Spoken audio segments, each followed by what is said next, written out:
भगवान की जय हो। आचार्य समन्वताचार्य महामंडराज की जनवाणी माता की 287। अभी दान के बारे में हम लोग चर्चा कर रहे थे कि दान की विशेषताएं क्या हैं, दान किसको दिया जाना चाहिए, किसको नहीं दिया जाना चाहिए। आचार्यों ने बताया कि सत्पात्र को दान देते समय सबसे उत्तम होता है सत्पात्र, यानी कि त्यागीवर्ती, क्षुल्लक, एलक, आर्यका, मुनि महाराज आदि आचार्य उपाध्याय, इन सबको दान देने से बहुत ही पुण्य का बंध होता है और उत्तम भोगभूमि, मध्यम भोगभूमि, जघन्य भोगभूमि आदि में उस जीव को उन पुण्य को भोगने का अवसर मिलता है। कुपात्र को दान देने से जो व्रत सहित मिथ्या दृष्टि है, जिनके सम्यक्त नहीं होता और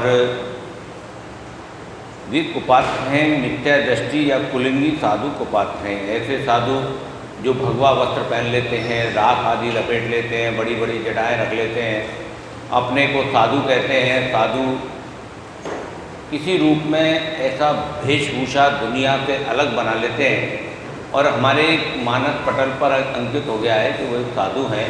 वास्तव में वो साधु नहीं है, वास्तव में वो घोर कसायों से परिपूर्ण वो जीव है जिसके अंदर अनंतानुबंधी क्रोध, मान, माया, लोभ भरा पड़ा है और संसार में निरंतर भ्रमण कर रहे हैं और जो उनके पास आता है उसको भी भ्रमण करने का मार्ग बता रहे हैं।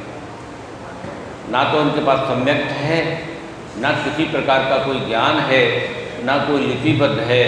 बस किसी ने कुछ नाम रख लिया, किसी ने कुछ नाम रख लिया, किसी ने चैन लटका ली, किसी ने धूल मट्टी भर ली, किसी के बाल इतने कि उनके बालों में अनंत अनंत अनंत तरह जीव भरे पड़े। ऐसे ऐसे नहाए नहीं, बरसों हो गए। अरे जब इतना सारा तुमने आलम्बन शरीर पर कर रखा है तो सफाई तो करो, या तो जिन जैन साधु के तरह अपने हर तीसरे चौथे महीने में बालों को साफ करो। केश लोज तो तुम कर नहीं सकते तो उनको साफ करो। तो इस तरह के कुपात्रों को भी दान देने से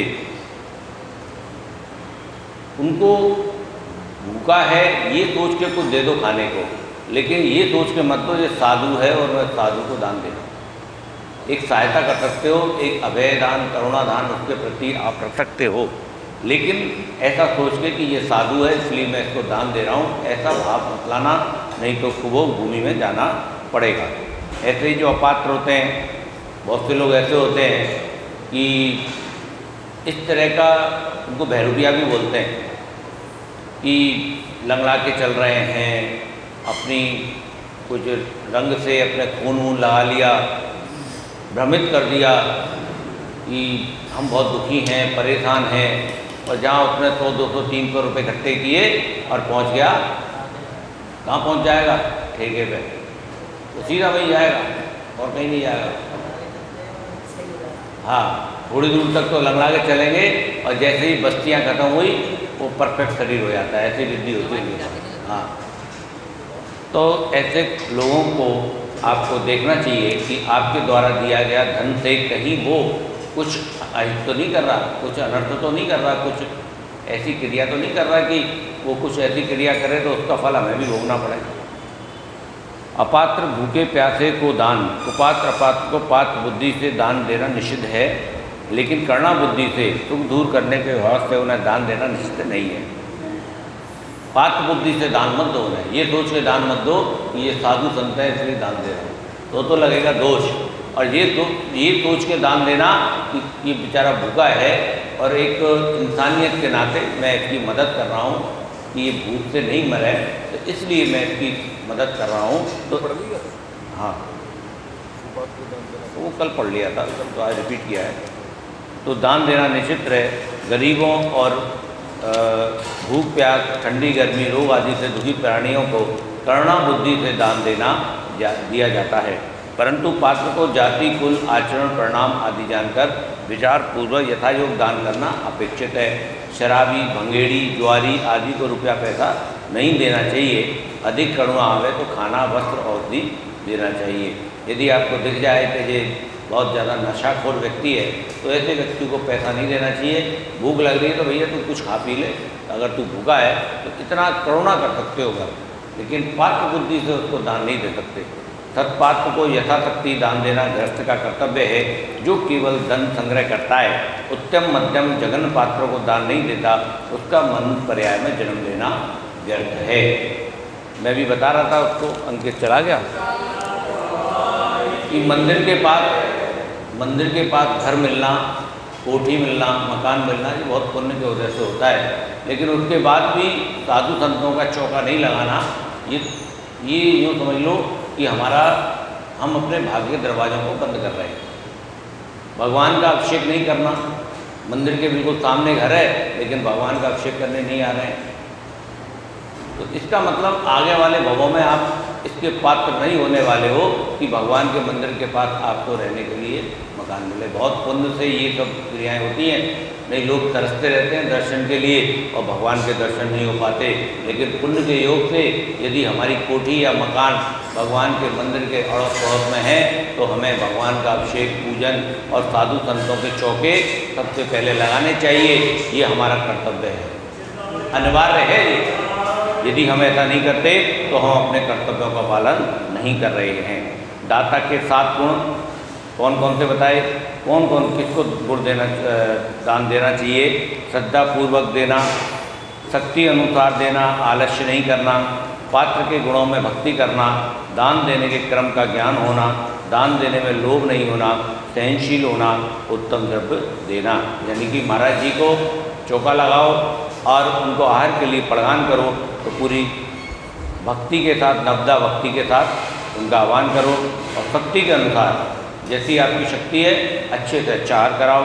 पात्र के गुणों में भक्ति करना, उनकी पूजन आदि करना, दान देने के क्रम का ज्ञान होना। जब हम आहार कराएं तो आहार कराते समय हमको ये पता होना चाहिए कि साधु को कौन कौन सी वस्तु देनी चाहिए और किस क्रम से देनी चाहिए। ऐसा नहीं कि आपने दूध दिया और दूध के ऊपर जूस दे दिया, या जूस दिया तो जूस के ऊपर दूध दे दिया, या डाब का पानी दिया तो ऊपर से फिर सादा पानी पिला दिया।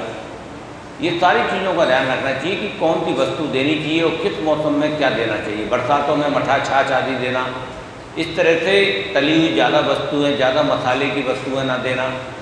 हर चीज़ का हमें ज्ञान होना चाहिए। दान देने में लोभ नहीं, अच्छे से आहार बनाओ, सहनशील होना, थोड़ा सा दान देते समय समता का भाव रखो। कोई दान देने आवे तो उसको भी आहार दान देने दें, डांटे फटकारे नहीं, और उत्तम द्रव्य देना। जितना भी आपका सामर्थ्य है तो अच्छे से अच्छे खिलाओ। दान देने में किसी प्रकार की आकांक्षा नहीं होनी चाहिए, कोई भी भाव ऐसा नहीं होना चाहिए कि मैं साधु को आहार करा दूंगा तो बहुत मालामाल हो जाऊंगा। बिल्कुल निस्वार्थ भाव से इनका रत्नत्रय बढ़े, इसलिए केवल और केवल यही मेरा मात्र उद्देश्य है, इसके अलावा कोई उद्देश्य नहीं है। जिस चीज़ को लेकर इन्होंने मुनि दीक्षा धारण की है उस मार्ग में मैं इनका सहयोगी बन रहा हूँ, इसके अलावा और कोई भी भाव नहीं होना चाहिए। दान देकर पछतावा नहीं होना चाहिए, अरे यार ये कैसा साधु था, मैंने इसको ऐसे साधु को तो भेजा, ऐसा कुछ नहीं। आप तो ये सोचो कि आपने अपना कर्तव्य पूरा करा, उसकी वो जाने, हमने जो किया वो सही किया। दान का प्रदर्शन नहीं, यानी दान दो तो इस हाथ से दो तो इस हाथ को पता नहीं लगे आपके घर चौका लगा है या मंदिर में दान दिया है या सुपात्र को दान दिया है तो उसका कोई ढिढोरा नहीं पीटना, नहीं तो उसका पुण्य का प्रभाव कम हो जाता है। अहंकार की पुष्टि हेतु नहीं देना, बहुत ज़्यादा दिखावा करना कि मैं इतना दान दूंगा तो मेरा नाम हो जाएगा, ऐसे भाव नहीं आना। इन सब उद्देश्यों हेतु दान नहीं देना, किसी भी ऐसे कार्य में दान नहीं देना जिससे हिंसा की पुष्टि होती हो। ये सब दाता के गुण हैं। दान योग्य द्रव्य कौन कौन से हैं? जिन वस्तुओं के दान देने से राग, द्वेष, मान, दुख, भय आदि पापों की उत्पत्ति होती है वे दान देने योग्य नहीं है। जिन वस्तुओं के दान देने के तत्परण पठन पाठन स्वाध्याय आदि कार्यों में वृद्धि होती है वही दान देने योग्य है। हित मित प्राशुक अन्न, जल, निर्दोष औषधि, निराकुल स्थान, संयन व बैठने के उपकरण, शास्त्र आदि को सत्पात्र को दान देने से वे मोक्ष मार्ग में अग्रगामी होता है। यानी आहार कराएंगे तो अच्छे से उनका सामायिक वगैरह होगा और आकुलता नहीं होगी। औषधि, निर्दोष औषधि, औषधि भी ऐसी देना जो निर्दोष हो, तो औषधि में कोई दोष नहीं हो, कोई भी शंख आदि की भस्म ऐसी कोई भी वस्तु ना हो जिससे उनके रत्नत्रय पर दोष लगे। बिल्कुल निराकुल स्थान उपलब्ध कराना, शयनों बैठने के उपकरण, चटाई आदि शास्त्र हैं और कमंडल आदि ये सब चीज़ देना, ये सब दान के द्रव्य हैं। दान की विधि, दान को विधि पूर्वक देने से उसका महत्व बढ़ता है। जैसे आहार दान देने से नवदा भक्ति बढ़ती है और दान सम्मान सत्सम्मान दिया जाना चाहिए। यानी दान देते समय भी हमारे मन में ये सम्मान के भाव होने चाहिए कि हम इस पात्र को दान दे रहे हैं और हमारे लिए भी ये अहोभाग्य है कि हमें दान देने का अवसर मिला। नवदा भक्ति क्या होती है? हम सब सुना तो बहुत है, लेकिन अधिकतर लोगों को ये नहीं पता नवदा भक्ति कैसे कहते हैं। अब ध्यान से सुने, कोई भी साधु पूछ सकता है। आहार के लिए साधु को आते हुए देखकर श्रावक द्वारा 9 प्रकार से भक्ति की जाती है। यानी 9 प्रकार से भक्ति की जाती है, इसको कहते हैं नवदा भक्ति। कि पहला होता है पड़गान। हे स्वामी नमोस्तु नमोस्तु, अत्र अत्र तिष्ठो तिष्ठो, 3 बार बोलकर आहार जल शुद्ध है ऐसा कहकर मुनि महाराज का आह्वान करना चाहिए। ये होती है पहली भक्ति। दूसरी, उन्हें अपने घर पर ले जाकर एक पाटे पर बैठाना, ऊंचे पाटे पर बैठाना, महाराज से कहना हे महाराज उच्चासन ग्रहण करें, पाद प्रक्षालन करना। उसके बाद तीसरे नंबर पर क्या करना है? महाराज जी के शुद्ध जल से, प्राशुभ जल से पाद प्रक्षालन करना है। चौथा, अष्टद्रव्य से पूजा करनी है और पूजन करने के बाद हे स्वामी नमोस्तु नमोस्तु नमोस्तु, ये 5वां हो गया। छठवां फिर बोलना है, 6वां 7वां 8वां मन शुद्धि, वचन शुद्धि और काय शुद्धि, और 9वां आहार जल शुद्धि, आहार जल शुद्ध है। हे स्वामी मेरा मन शुद्ध है, मैं जो कह रहा हूँ वो भी बिल्कुल शुद्ध कह रहा हूँ और ये काय भी मैं बिल्कुल शुद्धि से हूँ, और ये सब इस शुद्धि से ये आहार जल बनाया है, इसलिए आहार जल भी शुद्ध है। ये 9 प्रकार के वचन आहार कराने से पहले हर साधु को, आर्यका को बोलने चाहिए। नवदा भक्ति मात्र मुनियों की ही होती है, शेष पात्रों। अच्छा, यहाँ पर ये बता दिया गया है कि नवदा भक्ति मुनि महाराजों की होती है, आर्यका, एलक, चुल्लक आदि की नहीं होती। बहुत सारे संघ हैं जो पूजन करवाते हैं और बहुत सारे संघ हैं वो पूजन नहीं कराते। तो जहाँ जैसा चलता है उस हिसाब से हमें चलना पड़ता है। नहीं, अब किसी संघ में मान लो आर्यका की पूजन होती है तो भैया उसको करना पड़ेगा, है नहीं। जिस संघ में नहीं होती है, जैसे आचार्य श्री के संघ में नहीं होती है लेकिन विराग सागर महाराज के संघ में होती है।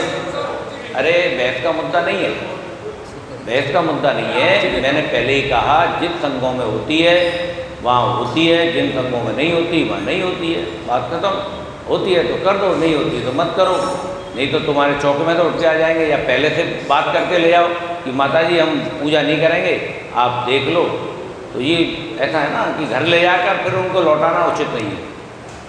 अगर उनके संग में व्यवस्था है, परंपरा है तो आपको करनी पड़ेगी।